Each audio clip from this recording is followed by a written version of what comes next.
अच्छा बच्चों, एक बात बताओ। दो राजा हैं।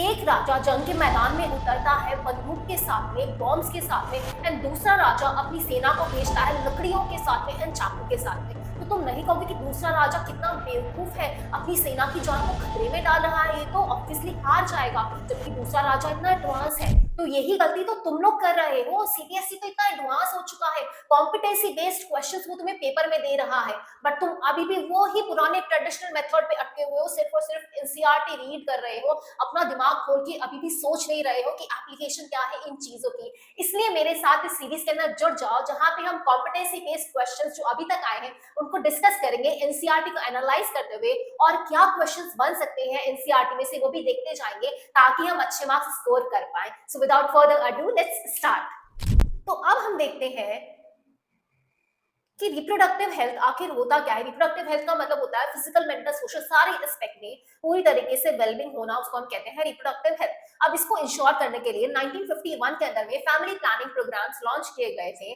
जिनको आज हम reproductive and child health care program के नाम से जानते हैं, जिसका काम था लोगों के अमंग अवेयरनेस क्रिएट करना, जितने भी रिप्रोडक्शन रिलेटेड एस्पेक्ट्स हैं उनके बारे में, उनको फैसिलिटीज प्रोवाइड करना, सपोर्ट प्रोवाइड करना, एक ऐसी सोसाइटी बिल्ड करने के लिए जो रिप्रोडक्टिव हेल्थी सोसाइटी हो। एंड उसके अंदर मेजर टास्क जो थे, वो क्या क्या टास्क थे।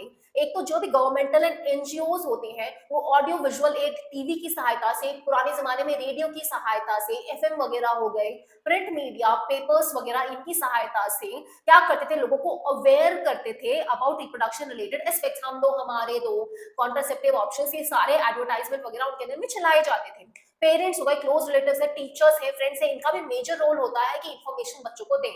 इवन स्कूल्स के अंदर में सेक्स एजुकेशन इंट्रोड्यूस की जानी चाहिए, ताकि हम बच्चों को सही इन्फॉर्मेशन प्रोवाइड कर सके और उनको मिथ वगैरह से बचा सके, कि उनको प्रॉपर इन्फॉर्मेशन अपने रिप्रोडक्टिव ऑर्गन के बारे में, जब आप एडोलेसेंट एज में पहुंच रहे हैं तब आपकी बॉडी में क्या क्या चेंजेस होंगे, मेमोरी ग्लैंड का डेवलपमेंट होगा, क्या हार्मोनल चेंजेस होते हैं, मेंस्ट्रुअल साइकिल आएगी, ये सब चीजों के बारे में बच्चों को अवेयर करना चाहिए, ताकि कोई भी मिसकंसेप्शन में वो न पड़े। Safe and hygienic sexual practices के बारे में बच्चों को बताया जाना चाहिए। सेक्सुअली ट्रांसमिटेड डिजीज क्या होती है, एचआईवी वगैरह, उससे वो अपने आप को कैसे बचा सकती है, इन सब के बारे में हमें बच्चों को स्कूल के अंदर में अवेयर करना चाहिए।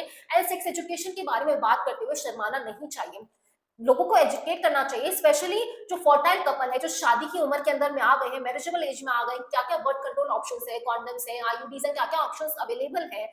प्रेग्नेंट है अगर कोई लेडी तो उसकी केयर कैसे की जा सकती है, प्रेगनेंसी के बाद में, बच्चे के बर्थ के बाद में मदर की केयर कैसे की जाए, ब्रेस्ट फीडिंग की क्या इंपॉर्टेंस है, क्यों जरूरी है, इक्वल अपॉर्चुनिटी दी जाए मेल एंड फीमेल चाइल्ड को, क्योंकि गांवों वगैरह में अभी भी ऐसा होता है कि अगर बच्चा फीमेल हो तो उसको मार दिया जाता है। तो इसके लिए लोगों को क्या किया जाना चाहिए, अवेयर किया जाना चाहिए, ताकि ये जो गैप है इसको ब्रिज किया जा सके। हमें बच्चों को अवेयर करना है गुड टच बैड टच के बारे में, ताकि उनको सेक्सुअल अब्यूज से बचाया जा सके, सेक्स रिलेटेड क्राइम से उन्हें बचाया जा सके। ये सब तभी पॉसिबल है जब हम बच्चों को अवेयर करेंगे कि आखिर गुड टच क्या है, बैड टच क्या होता है, सेक्स एजुकेशन की मदद से ही होगा। अब ये सब पॉसिबल किसकी मदद से हो पाएगा, जब इंफ्रास्ट्रक्चर तो होना चाहिए ना, हॉस्पिटल तो होने चाहिए जहाँ पे हम जा सके, तो इंफ्रास्ट्रक्चर फैसिलिटीज होने चाहिए, प्रोफेशनल एक्सपर्टीज होनी चाहिए जिनसे जाके हम बात कर सके, डिस्कस कर पाए, मटेरियल सपोर्ट भी होना चाहिए उनके पास में, कि सैनिटरी नैपकिन वगैरह वगैरह डिस्ट्रीब्यूट किए जा सके, तो ये सब भी जरूरी होता है। अब क्या होता है मेडिकल असिस्टेंस, ताकि प्रोवाइड किया जा सके ऐसे लोगों को जो कि प्रेग्नेंट है, जिसको सेक्सुअली ट्रांसमिटेड डिजीज हुई है, तो उसका इलाज करवाया जा सके, अबॉर्शन वगैरह का केस है, कॉन्ट्रासेप्शन है, मेंस्ट्रुअल प्रॉब्लम्स है, इन सबको बेटर तरीके से जो प्रॉब्लम्स है इनको इम्प्लीमेंट करने के लिए क्या होगा, एफिशिएंट केयर प्रोवाइड की जा सके, लोगों को असिस्टेंस प्रोवाइड की जा सके, ऐसे प्रोफेशनल लोग अवेलेबल हो जो इन सब चीजों को एड्रेस कर सके।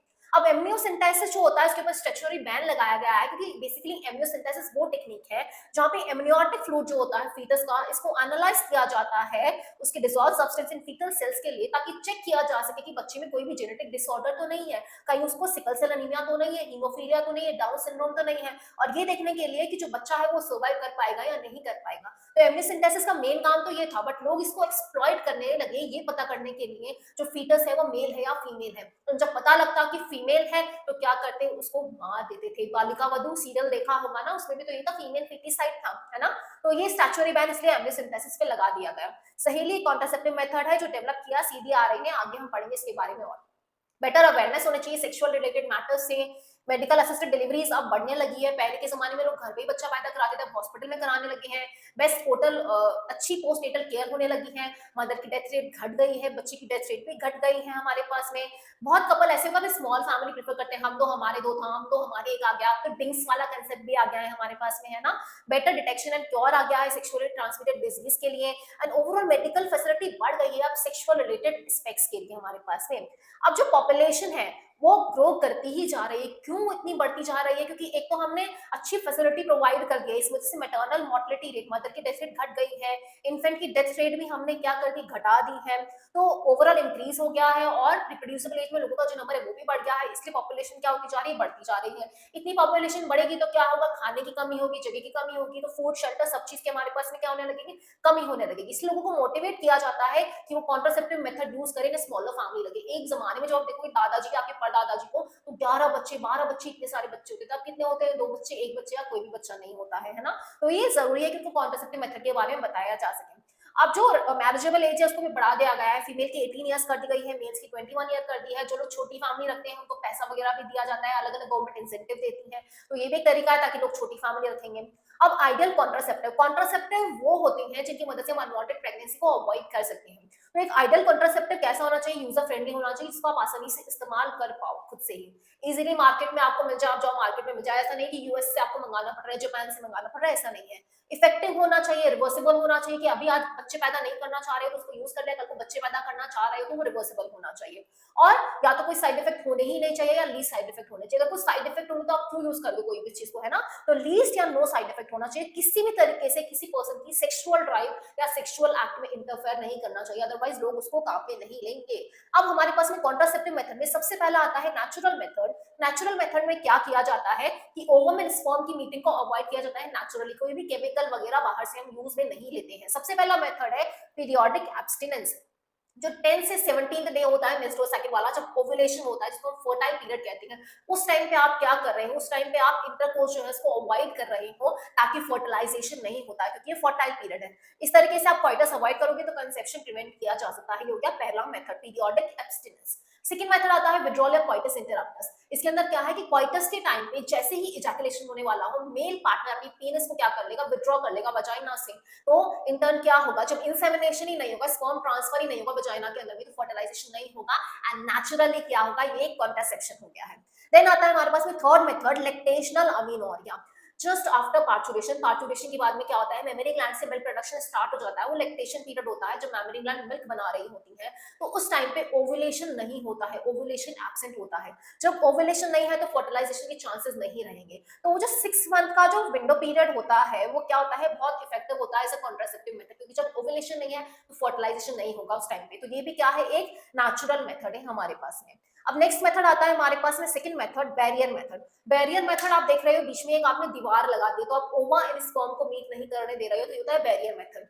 बैरियर मेथड में हमारे पास सबसे पहले आते हैं कॉन्डम्स। कॉन्डम्स मेल के अंदर भी आते हैं हमारे पास, मेल कॉन्डम्स भी होते हैं, फीमेल कॉन्डम्स भी होते हैं। मेल कॉन्डम्स पीनिस को कवर करने के काम में आएंगे, फीमेल कॉन्डम्स जो होते हैं वो किधर काम आते हैं, वो कवर करेंगे सर्विक्स को या वजाइना को कवर कर देते हैं। इन टर्न क्या होगा, जो ओवा है, एग होगा एंड स्पर्म होगा, उसके बीच में हमने एक बैरियर लगा दिया है, वो दोनों मिल नहीं पाएंगे। अब आपका ये जो निरोध यहाँ पे टर्म दिया है, निरोध पे पूछा था, जो पॉपुलर कॉन्डम ब्रांड है मेल के लिए, किस तरीके से प्रिवेंट करता है, तो वो पीनस को कवर कर देता है, ओवा एंड स्पर्म को मीट नहीं करने देता है। इंपॉर्टेंट क्वेश्चन है, दोनों के आपको प्रिंसिपल याद रखने हैं। नेचुरल मेथड का प्रिंसिपल था कि दोनों को मीट नहीं करने दे रहा है, बैरियर मेथड का मेथड है कि फिजिकली उन दोनों को मीट करने से रोक रहा है बैरियर की मदद से। ठीक है, तो प्रिंसिपल्स याद रखने हैं इनके। इसका एक एडिशनल फायदा क्या है कॉन्डम्स का, कि sexually transmitted infection and AIDS से भी साथ साथ में बचाता है। तो इसका एडिशनल फायदा, इस पे कॉम्पिटेंसी बेस्ड क्वेश्चन है जो हम आगे डिस्कस करेंगे। फीमेल्स के केस में diaphragm, cervical caps and walls भी आते हैं, जो मैं पहले ही हमारे लेक्चर के अंदर में डिस्कस कर चुकी हूँ यूट्यूब के ऊपर में, कि वो किस तरीके से दिखते हैं। इनको हम रबर के बने हुए होते हैं, सर्विक्स के अंदर में इंसर्ट कर देते हैं और ये स्पर्म की एंट्री को ब्लॉक कर देते हैं। एंड इस तरीके से क्या करेंगे, कंसेप्शन प्रिवेंट करती है। ये रीयूजेबल होते हैं, इनको दोबारा यूज कर सकते हैं। एंड इनके साथ में spermicidal creams, jellies and foams use कर सकते हैं ताकि इनकी कॉन्ट्रासेप्टिव एफिशिएंसी को और बढ़ाया जा सके। तो diaphragm, cervical caps and walls specifically female के लिए होते हैं, उनकी सर्विक्स में इंसर्ट कर दिया जाता है ताकि स्पर्म की एंट्री को प्रिवेंट करेंगे। And spermicidal creams, jellies and foams इनकी एफिकेसी को और बढ़ा देते हैं। थर्ड डिवाइस हमारे पास में आता है इंट्रायूटेराइन डिवाइस। जैसे कि नाम से पता चल रहा है, इनको हम कहा करते हैं यूट्रस के अंदर में इंसर्ट कर देते हैं और ये सिर्फ doctors and expert nurses he insert करेंगे, वजाइना के थ्रू यूट्रस में इंसर्ट कर दिया जाता है। ये हमारे पास में क्या हो सकते हैं, नॉन मेडिकेटेड हो सकते हैं, जैसे कि लिपीज ग्रुप हो गया, कॉपर रिलीजिंग आईयूडी हो गया एंड हार्मोन रिलीजिंग आईयूडी हो गया हमारे पास में। इसके बारे में थोड़ा सा रीड कर लेते हैं। कॉपर रिलीजिंग आईयूडी क्या करता है, स्पर्म के फेगोसाइटोसिस को बढ़ा देता है और इसके अंदर जो कॉपर आयंस होते हैं वो स्पर्म की मोटिलिटी मूवमेंट को घटा देती हैं। जब स्पर्म की मोटिलिटी घट जाएगी तो उसकी फर्टिलाइजिंग कैपेसिटी भी क्या होती है, कम हो जाती है।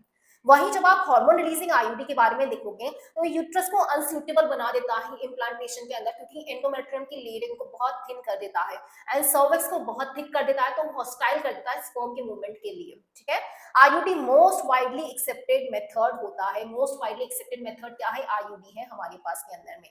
अब यहाँ पे आप कुछ क्वेश्चन देख लेते हैं हमारे पास में। क्या क्वेश्चन था हमारे पास में, name any two copper releasing intrauterine devices, कोई भी दो सीयूटी सीवी7 बता दो। स्टेट टू रीजंस जो कि इनको इफेक्टिव बनाता है। क्या रीजन है, एक तो इंक्रीज कर देता है फेगोसाइटोसिस कर देता है एंड कॉपर एंड स्पर्म की मोटिलिटी को घटा देते हैं, ये दो रीजन है हमारे पास में। क्वेश्चन आता है, assertion male contraceptive Nirodh works on the principle for avoiding chances of ovum and sperm meeting. तो ऑब्वियसली जो निरोध है वो बैरियर मेथड है, ओवम एंड स्पर्म को मीट नहीं होने देता है, तो असर्शन करेक्ट है।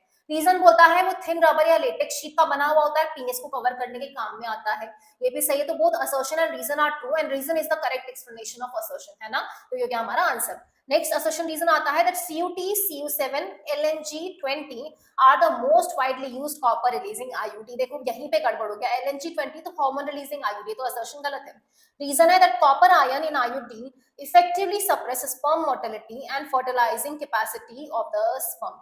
तो असर्शन फॉल्स है एंड रीजन हमारा ट्रू है। ठीक है, assertion is false but reason is true.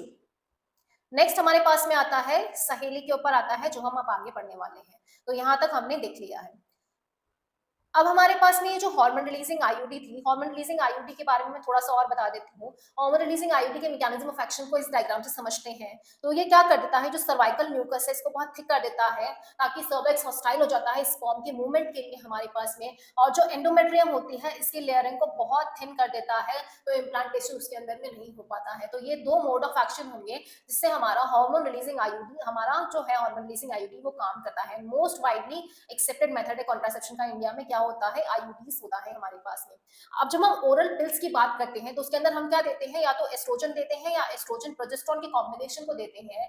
Day 1 से डे 7 मेंस्ट्रुअल साइकिल होती है, उस टाइम पे वो दवाई नहीं ली जाती है। बाकी बच्चे में जो 21 दिन होते हैं, 21 दिन तक ये पिल्स रेगुलरली ली जाती है। इनका मोड ऑफ एक्शन क्या होता है, ये ओवुलेशन को इनहिबिट करती है, इम्प्लांटेशन को इनहिबिट करेगी एंड सर्वाइकल म्यूकस की जो क्वालिटी है उसको क्या करती है, ऑल्टर कर देती है, उसको थिक कर देती है। क्योंकि obviously estrogen and progesterone, estrogen का कॉम्बिनेशन है इसके अंदर, जो हार्मोन रिलीजिंग आईयूडी वाला था वो ही यहाँ पे आ जाएगा कि सर्वाइकल म्यूकस को क्या कर देता है, थिक कर देता है हमारे पास में। ये भी कॉम्पिटेंसी बेस्ड क्वेश्चन है जो मैं आपको बाद में बताने वाली हूँ, किस तरीके से सीबीएसई ने इस पे सवाल हमारे पास में बनाया। अब हमारे पास में क्योंकि हार्मोन रिलीजिंग आईयूडी के बहुत साइड इफेक्ट्स हो रहे थे फीमेल के अंदर में, तो सहेली एक नॉन स्टीरॉयडल पिल बनाई CDRI ने, जिसके अंदर कॉम्पोजिशन क्या होता है, सेंट्रोमैन होता है और मेनोफिक्सिन होता है 30 mg इसके अंदर में। ये एस्ट्रोजन रिसेप्टर्स को ब्लॉक कर देता है। किसको ब्लॉक करता है, एस्ट्रोजन रिसेप्टर्स को ब्लॉक करता है। वैसे तो ये ओवुलेशन को अफेक्ट नहीं करता है, ओवुलेशन को डिले करता है, बट ओवुलेशन को क्या करता है, इनहिबिट नहीं करता है हमारे पास में, तो हार्मोनल इम्बैलेंस को डिस्टर्ब नहीं करता है। ये सहेली क्यों प्रेफर किया जाता है, क्योंकि इसकी बहुत इफेक्टिव है, बहुत कम साइड इफेक्ट होते हैं, कॉन्ट्रासेप्टिव वैल्यू जो है इसकी बहुत हाई होती है हमारे पास में। इस पे ही आपका सवाल आया, ओरल कॉन्ट्रासेप्टिव जो कि वाइडली एक्सेप्टेड होते हैं for controlling the increase of population. Name two important component of oral contraceptive, क्या होगा, एस्ट्रोजन एंड प्रोजेस्टेरोन हो जाएगा। सहेली जो होता है उसको क्यों कंसिडर किया जाता है कॉन्ट्रासेप्टिव बाय वुमेन, मैंने यहाँ पे बता दिया है, क्योंकि कॉन्ट्रासेप्टिव वैल्यू बहुत हाई होती है and very effective with less side effect, इसलिए इसको फीमेल्स प्रेफर करती है। नेक्स्ट क्वेश्चन यहाँ पे पूछा, explain the mode of action of contraceptive pill taken by the human female. क्या क्या मोड ऑफ एक्शन होते हैं जो कॉन्ट्रासेप्टिव फीमेल लेती है, उसके mention the schedule to be followed. क्या शेड्यूल फॉलो करना है अपने पास में कि 21 डेज तक पिल लेनी है एंड जो नेक्स्ट 7 डेज है मेंस्ट्रुअल साइकिल के तब उस पिल को बंद कर देना है, ये तो इसका शेड्यूल होता है। मोड ऑफ एक्शन यहाँ पे मैंने ऑलरेडी लिख दिया है अलग से कि ओवुलेशन को इनहिबिट करता है, इम्प्लांटेशन को इनहिबिट करता है, सब कुछ मैं यहाँ ऑलरेडी मेंशन कर चुकी हूँ। ऊपर और सवाल है, ovulation and increase phagocytosis of sperm, जो क्या करती है, ओवुलेशन को इनहिबिट करती है एंड इंक्रीज करती है स्पर्म के फेगोसाइटोसिस को। रीजन कहता है it is non steroidal preparation. तो असर्शन भी सही है, रीजन भी सही है, बट रीजन इसका करेक्ट एक्सप्लेनेशन नहीं है। और वैसे देखा जाए तो मैंने सहीले के बारे में जो ओरिजिनल रिसर्च पेपर वगैरह पढ़े हैं, तो वो ओव्यूलेशन को इनिबिट करता भी नहीं है, वो उसको डिले करता है। बट क्योंकि यही जवाब सही माना जा रहा है, तो हम इसको लेकर ही चलेंगे कि वो ओव्यूलेशन को इनिबिट करता है, फेगोसाइटोसिस को इंक्रीज करता है। तो assertion is true, reason is also true, but reason इसका करेक्ट एक्सप्लेनेशन नहीं है कि भाई नॉन स्टीरॉयडल है तो इसका इससे क्या लेना देना है, इससे थोड़ी ना वो इनहिबिट कर रहा है ना, तो इसका इससे कुछ भी लेना देना नहीं है। अब ये हमने देख लिया पिल्स वगैरह का क्या होता है। अब सहेली हफ्ते में सिर्फ एक बार ली जाने वाली पिल होती है, वंस अ वीक पिल है। एक तो दवाइयां जो थी वो ली जा रही थी 21 दिन के लिए, और एक हफ्ते में सिर्फ एक बार पिल ली जा रही है, इसलिए सहेली को जो विमेन्स है वो प्रेफर करती है। तो वंस अ वीक पिल है, बहुत इफेक्टिव भी है, कॉन्ट्रासेप्टिव वैल्यू इसकी हाई होती है। ठीक है। अब जो होते हैं एस्ट्रोजन एंड प्रोजेस्टेरोन कॉम्बिनेशंस को फीमेल जो होती है एज ए इंजेक्शन या इम्प्लांट्स भी काम में लेती है, जो स्किन के अंडर में लगा दिया जाता है, और इनका भी मोड ऑफ एक्शन सेम होता है, ओव्यूलेशन को इनिबिट करेगा, इम्प्लांटेशन को इनिबिट करेगा। जो पिल्स का मोड ऑफ एक्शन है सेम है, क्योंकि इसमें भी प्रोजेस्टेरोन का कॉम्बिनेशन ही होता है हमारे पास में, तो सेम रहेगा। बस अंतर क्या है कि ये जो आपने इंजेक्शन लगाया है या अंदर इम्प्लांट लगाए हैं, वो ज्यादा लंबे समय तक इफेक्टिव रहते हैं, इससे ज्यादा इफेक्टिव है। अब कोई भी रेप केस हो गया या कैजुअल अनप्रोटेक्टेड इंटरकोर्स है, तो विद इन 72 आवर के अंदर अगर प्रोजेस्टेरोन या एस्ट्रोजन प्रोजेस्टेरोन का कॉम्बिनेशन दे दिया जाए, तो हम क्या कर सकते हैं, उस केस में हम फर्टिलाइजेशन को प्रिवेंट कर सकते हैं। ठीक है, तो ये भी इंपॉर्टेंट है, विद इन 72 आवर ऑफ कॉइटस के अंदर में हमें प्रोजेस्टेरोन या एस्ट्रोजन प्रोजेस्टेरोन देना पड़ता है। अब सर्जिकल मेथड आता है, स्टेरिलाइजेशन और टर्मिनल मेथड है, फाइनल मेथड है, इरिवर्सिबल मेथड होता है। इसके अंदर में क्या किया जाता है, मेल्स के केस में वास्ट रेफरेंस को कट कर देते हैं एंड टाई कर देते हैं, और यहाँ पे इंसिशन कहाँ से लगाएंगे, कट लगाएंगे स्क्रोटम के थ्रू कट लगा के इसको टाई कर देंगे। फेलोपियन ट्यूब को कट करके टाई कर देंगे, और इंसिशन या तो पेट में एब्डोमेन के वहां लगाया जाता है, या वजाइना के थ्रू इंसिशन लगा के इसको कट करके टाई कर दिया जाएगा। तो इसका मतलब क्या होगा, ओव्यूलेशन में ओवा तो बनेगा, बट क्या होगा, यहाँ से स्पर्म पहुंच नहीं पाएगा। सेम यहाँ पे भी अगर आप देखोगे तो स्पर्म बनता तो है, बट ऊपर की साइड में आ ही नहीं पाएगा। ठीक है, तो इधर यहाँ पे जो सीमन रिलीज होगा, सीमन के अंदर में सिर्फ और सिर्फ सेमिनल प्लाज्मा होगा, स्पर्म नहीं होंगे वैसेक्टोमी के बाद में। और ये कैसे मेथड होता है, ये इरिवर्सिबल मेथड होता है। प्रिंसिपल क्या है, ब्लॉक करता है गेमेट के ट्रांसपोर्ट को एंड दस प्रिवेंट करता है कॉन्ट्रासेप्शन को। हाईली इफेक्टिव है, बट रिवर्सिबिलिटी पुअर है। किसी को परमानेंट अगर टर्मिनेट कराना है तो उस केस में ये मेथड यूज किया जाता है। अब इन सब के क्या होते हैं, पॉसिबल साइड इफेक्ट्स होते हैं, नोजिया हो गया, एब्डोमिनल पेन हो गया, एंड कई केस में ब्रेस्ट कैंसर, जो हार्मोनल पिल्स थे ना, इससे ब्रेस्ट कैंसर होता है, हार्मोनल इंबैलेंस, बहुत सारे इश्यूज थे, इसलिए नॉन स्टीरॉयडल सहेली पिल भी लाई गई थी। तो इनके साइड इफेक्ट्स भी होते हैं कहीं ना कहीं। अब हमारे पास में नेक्स्ट आता है medical termination of pregnancy. Medical termination of pregnancy का मतलब है फुल टर्म होने से पहले अपनी इच्छा से प्रेगनेंसी को टर्मिनेट कर देना, हम कहते हैं एमटीपी। ओवरऑल वर्ल्ड के अंदर में 45 से 50 मिलियन एमटीपी हर साल किए जाते हैं, जो 1/5 है जितनी भी टोटल कंसीव प्रेगनेंसी होती है उसका। गवर्नमेंट ने एमटीपी को लीगलाइज कर दिया था 1971 के अंदर में, बट कुछ रेस्ट्रिक्शन लगाए थे। एंड रेस्ट्रिक्शन क्यों लगाए थे, रेस्ट्रिक्शन लगाए थे ये चेक करने के लिए कि indiscriminate and illegal female foeticide था, उसको रोकथाम करने के लिए इन्होंने रेस्ट्रिक्शन लगाए थे। 12 वीक ऑफ प्रेगनेंसी तक एमटीपी सेफ होता है, उसके बाद फीमेल की जान को खतरा हो सकता है। अब एमटीपी एक्ट आया था, ये वाला भी इंपॉर्टेंट है, क्योंकि सीबीएसई के सैंपल पेपर में ही इसके ऊपर आपके कॉम्पिटेंसी बेस्ड सवाल दिया गया है।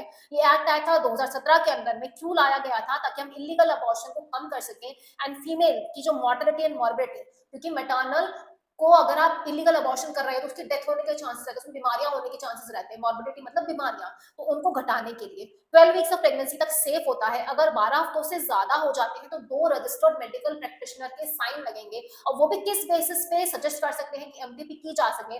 पहला तो अगर उस प्रेगनेंसी को कंटिन्यू करने से फीमेल की जान को खतरा हो, या फिजिकल इंजरी या मेंटल हेल्थ को उसको इम्पैक्ट हो सकता है, तो वो कह सकते हैं कि इस प्रेगनेंसी को टर्मिनेट कर दिया जाए। दूसरा कि बहुत सब्सटेंशियल रिस्क हो कि जो बच्चा बॉर्न होगा कोई फिजिकल एबनॉर्मलिटी होगी, कोई मेंटल एबनॉर्मलिटी होगी, सीरियसली हैंडीकैप्ड होगा, तो उस केस में वो जो 2 मेडिकल प्रैक्टिशनर हैं वो सजेस्ट कर सकते हैं कि एमटीपी ये कराया जा सकता है। ठीक है, अब एमनियोसिंथेसिस में आपको ऑलरेडी बता चुकी थी कि एमनियोटिक फ्लूइड को एनालाइज किया जाता है जेनेटिक डिसऑर्डर को चेक करने के लिए, बट इसको मिसयूज किया जाता है फीमेल फीटिसाइड के लिए, अनबॉर्न चाइल्ड के सेक्स को एनालाइज करने के लिए।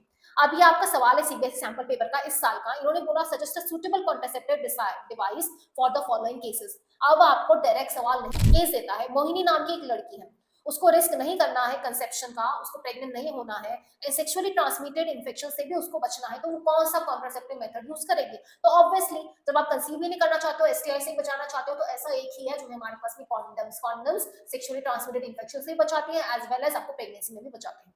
ललिता के 2 बच्चे हैं और उसको कोई भी बच्चे नहीं चाहिए, तो वो कौन-सा मेथड यूज़ करेगी? कोई भी बच्चे नहीं चाहिए, तो वो वैसेक्टॉमी या ट्यूबेक्टॉमी, या तो खुद की फैलोपियन ट्यूब को कट करके टाई करवा लेगी, या मेल पार्टनर को बोलेगी कि वो वैसेक्टॉमी करा ले। गीता को कॉन्ट्रासेप्टिव चाहिए, वो जब तक ले सके, जब तक वो कंसेप्शन नहीं करना चाहती है, वो चाहती है कि जब तक उसको बच्चा नहीं चाहिए, तब तक वो उस मेथड को यूज़ करे। जब उसको बच्चा चाहिए हो, तो वो अपनी फर्टाइल लाइफ में आ जाए, बट उसको डॉक्टर का इंटरफेरेंस नहीं चाहिए, वो डॉक्टर के पास में नहीं जाना चाहती है, और उस कॉन्ट्रासेप्टिव का लो फेलियर रेट भी होना चाहिए। तो गीता कौन-सा मेथड यूज़ कर सकती है कि उसको डॉक्टर के पास में भी नहीं जाना चाहे? तो एक तो कॉन्डम्स यूज़ कर सकती है ना? कॉन्डम हो सकता है, और पिल्स यूज़ कर सकती है ना? सहेली यूज़ कर सकती है, या हार्मोनल पिल यूज़ कर सकती है। तो अब देखो, इस तरीके का आपका एप्लीकेशन बेस्ड पेपर आता है, डायरेक्टली नहीं पूछ रहा है कि उसका क्या वो है, इनडायरेक्टली पूछ रहा है। सीबीएसई ने पहले क्लियर कर दिया है कि भाई मैं इस टाइप के सवाल देने वाला हूँ तुम लोग को। और सवाल हमारे पास में आता है, क्या सवाल है? What why are the restrictions imposed in MTP? MTP पर रिस्ट्रिक्शन क्यों लगाए गए हैं, हम ऑलरेडी देख चुके हैं। कितने वीक्स या ट्राइमेस्टर तक सेफ होता है? तो 12 वीक्स तक सेफ होता है, ठीक है। नाउ एक्सपेंड पीआईडी, ये अब आगे आएगा हमारे पास में, जो हम अब देखेंगे। What is meant by MTP? Medical termination of pregnancy, का डेफिनेशन बताना। क्या मेन रीजन था एमटीपी को लीगलाइज करने का, ताकि फीमेल फीटिसाइड वगैरह को रोका जा सके, इसलिए हमने इसको लीगलाइज करा। नेम एनी 2 एसटीआई, अब ये हम आगे देखने वाले हैं सेक्सुअली ट्रांसमिटेड इन्फेक्शन के बारे में। सेक्सुअली ट्रांसमिटेड इन्फेक्शन वो होते हैं जो सेक्सुअल इंटरकोर्स के थ्रू स्प्रेड होते हैं। इनको हम वेनरल डिजीज या रिप्रोडक्टिव ट्रैक्ट इन्फेक्शन भी कहते हैं। अब बच्चों देखो, तुम्हारी एनसीईआरटी में कहीं पे भी नहीं दिया कौन सा बैक्टीरियल इन्फेक्शन है, कौन सा वायरल इन्फेक्शन है, बट सीबीएसई ने सवाल पूछ लिया, उसने पूछा इनमें से कौन सा सेक्सुअली ट्रांसमिटेड डिजीज एक वायरस के द्वारा कॉज नहीं होता है ना? अब आपको ये सारे नाम दे दिए गए, है ना? अब तुम्हें पता नहीं है हर्ब्स, वॉट्स, गोनोरिया किससे होता है, हेपेटाइटिस बी तो पता है वायरस से होता है ना?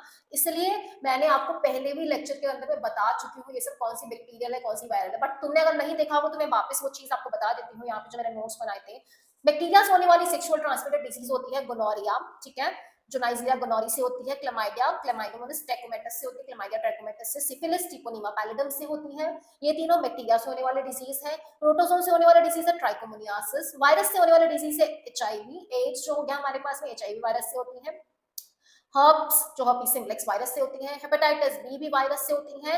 एंड ह्यूमन पैपिलोमा वायरस से होगी हमारे पास में जेनिटल वार्ड्स, ठीक है। अब ये हमारे पास में हमने ये 4 देख ली वायरल डिजीज, एक हो गई प्रोटोजोन एंड 3 हो गई बैक्टीरियल डिजीज, जिनके सारे नाम आपकी एनसीईआरटी में है। अब इनमें देखो कौन सी वायरस वाली नहीं है, तो हेपेटाइटिस बी वायरस वाली है। जेनिटल हर्ब्स जो है वो भी वायरस वाली है हमारे पास में। जेनिटल वार्ड्स भी वायरस वाली है। गोनोरिया थी यहाँ पे बैक्टीरियल वाली, तो गोनोरिया आपका आंसर हो गया।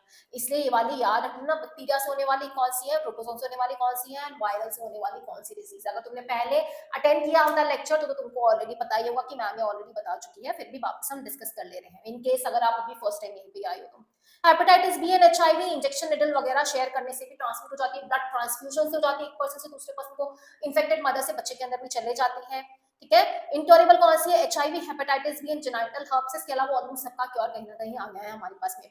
अब आपके पास में सवाल आया ये पीआईडी, पेल्विक इन्फ्लेमेटरी डिजीज के ऊपर में, कि पीआईडी का फुल फॉर्म बताओ, तो पेल्विक इन्फ्लेमेटरी डिजीज होता है। पीआईडी क्या होता है, फीमेल का जो अपर जेनिटल ट्रैक्ट होता है उसकी इन्फेक्शन को हम कहते हैं पीआईडी, जो क्लेमाइडिया या गोनोरिया की वजह से हो जाता है। क्लेमाइडिया एंड गोनोरिया कहाँ पे आए थे, ये बैक्टीरिया आए थे हमारे पास में, इनकी वजह से हो जाता है। अगर इसको अनट्रीटेड छोड़ा तो फीमेल के अंदर में क्या होता है, इचिंग होती है, फ्लूइड का डिस्चार्ज होगा, पेन होगा, स्वेलिंग हो जाएगी जेनिटल रीजन के अंदर में।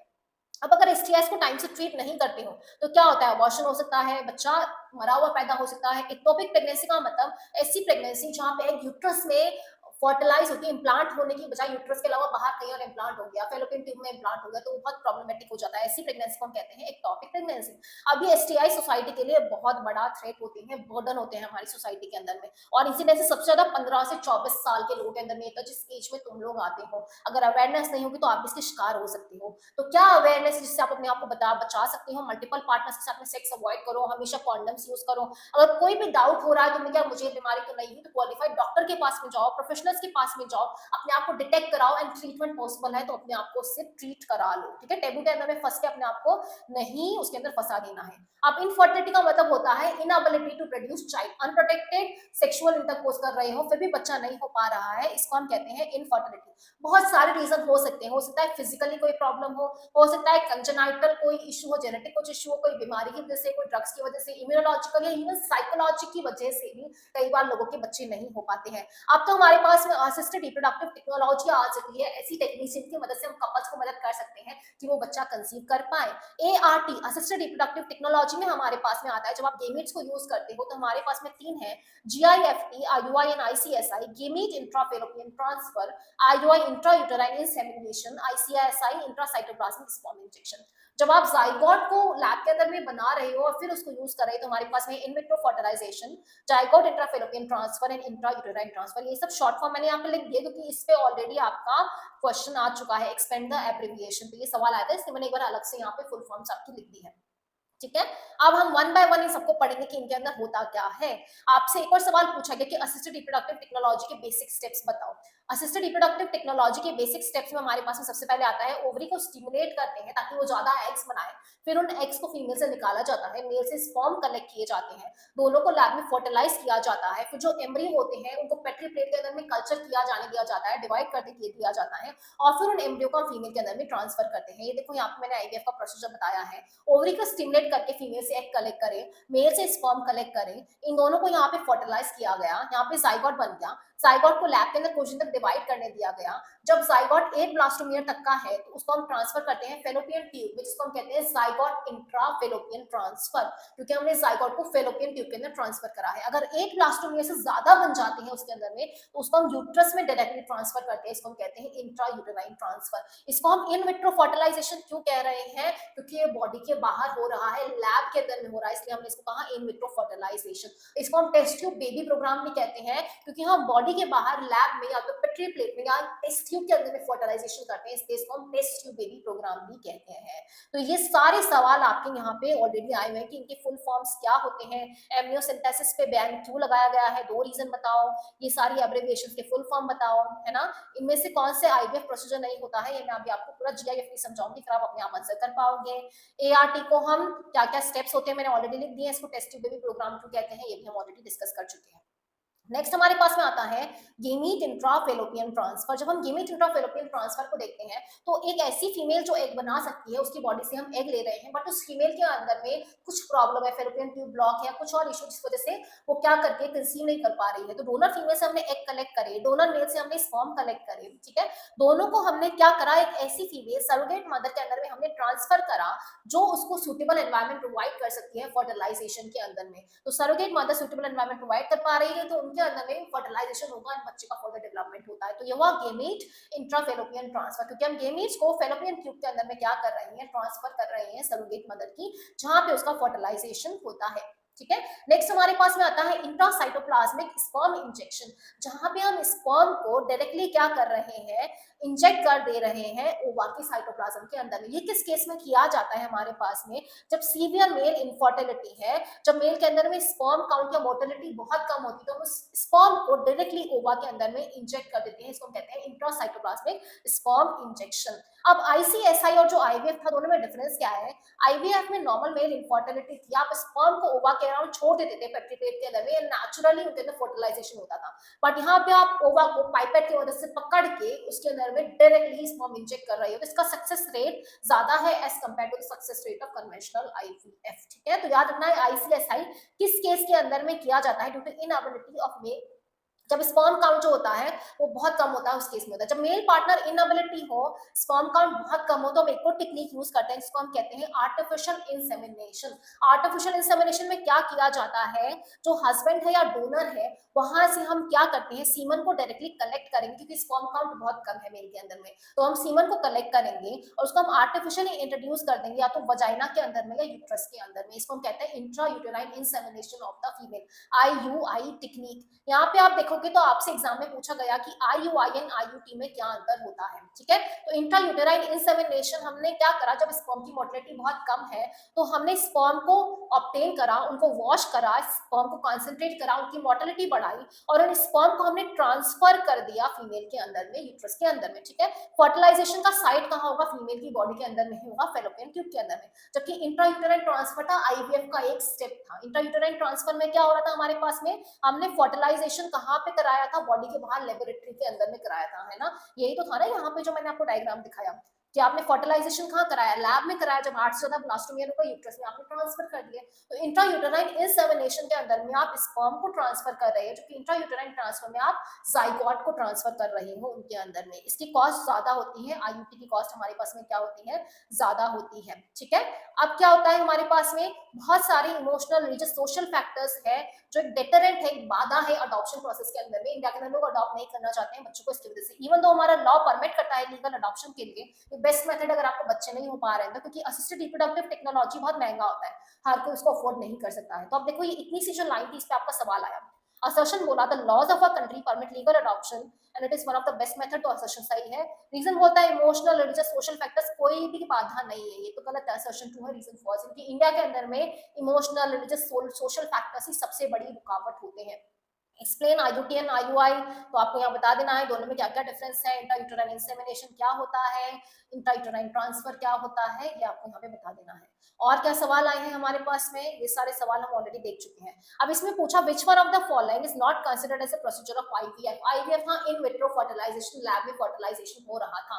फर्टिलाइजेशन के बाद में अप टू 8 ब्लास्टोमियर तक था ZIFT, 8 के बाद में था IUT एंड ICSI भी लैब में था, बट GIFT में फर्टिलाइजेशन नहीं होता था। यहाँ पे गेमीट को हम फीमेल के अंदर में ट्रांसफर करते थे, तो ये GIFT को हम IVF के अंदर में कंसिडर नहीं करेंगे। एक्सप्लेन कर देना क्यों नहीं करेंगे, बिकॉज गेमीट को हम ट्रांसफर करते थे फेलोपियन ट्यूब में, लैब में फर्टिलाइजेशन नहीं हो रहा है, यहाँ पे फर्टिलाइजेशन हो रहा है in the body of female. तो ये इन वीवो फर्टिलाइजेशन है, not in vitro. In vivo का मतलब होता है बच्चों फीमेल की बॉडी के अंदर में जो फर्टिलाइजेशन हमारे पास में होता है। ठीक है, तो इसके साथ में हमने ये जो चैप्टर था ये फिनिश कर लिया है।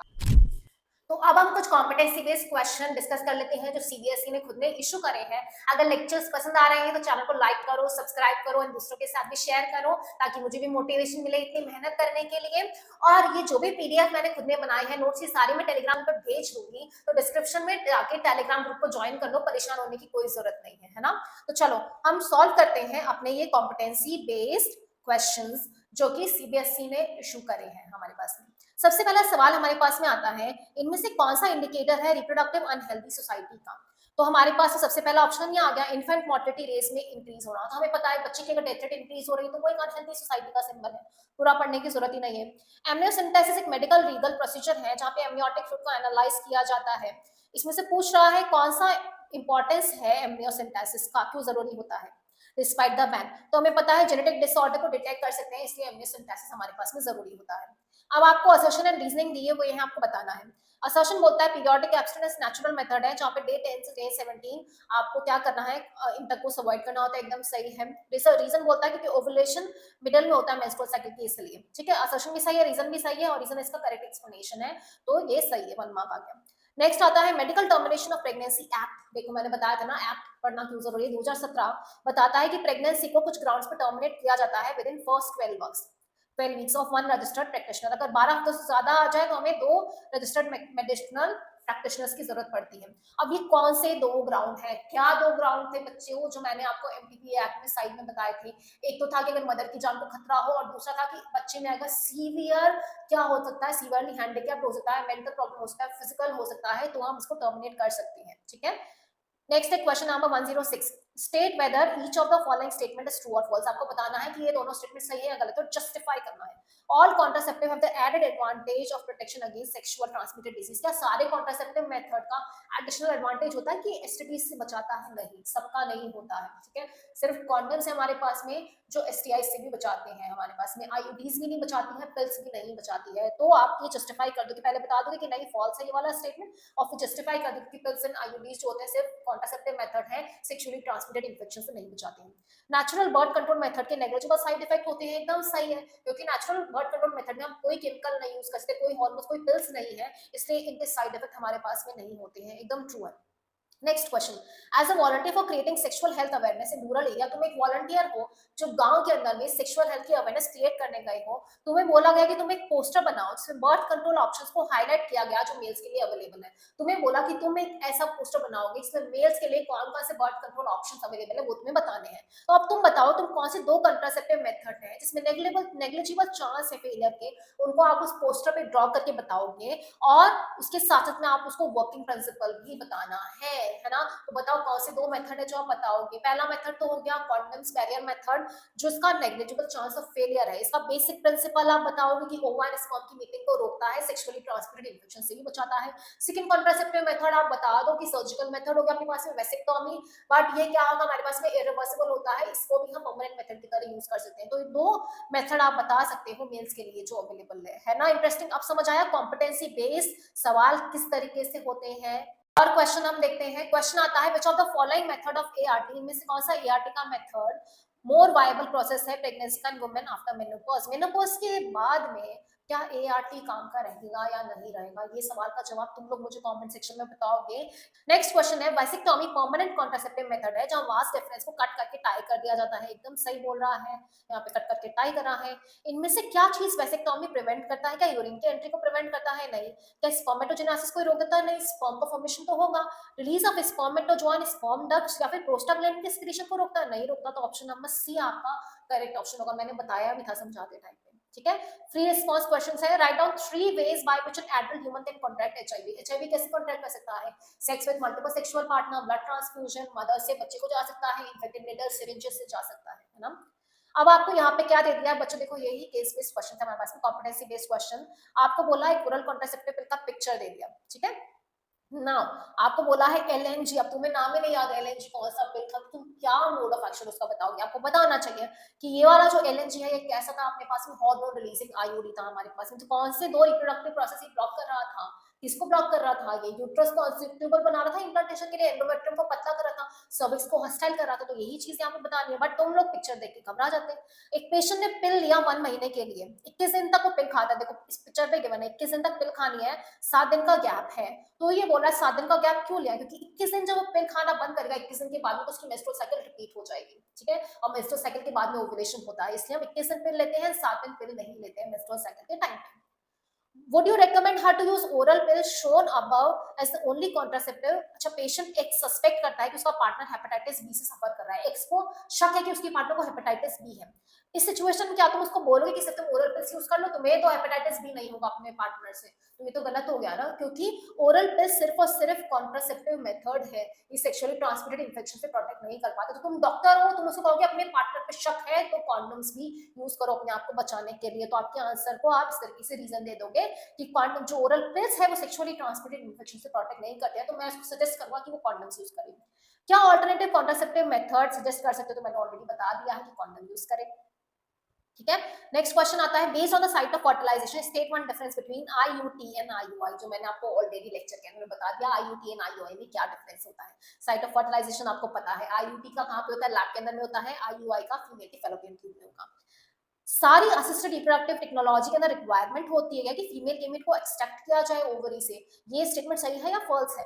तो मुझे बताओ कि क्या GIFT gamete intra fallopian transfer हो रहा था हमारे पास में, उसके अंदर में हमने जो फीमेल थी उससे एक्सट्रैक्ट करा था, करा था कि नहीं करा था। क्या सारी टेक्निक के अंदर में ऐसा हो रहा था कि हम फीमेल की बॉडी से ओवा लेके ही लेंगे।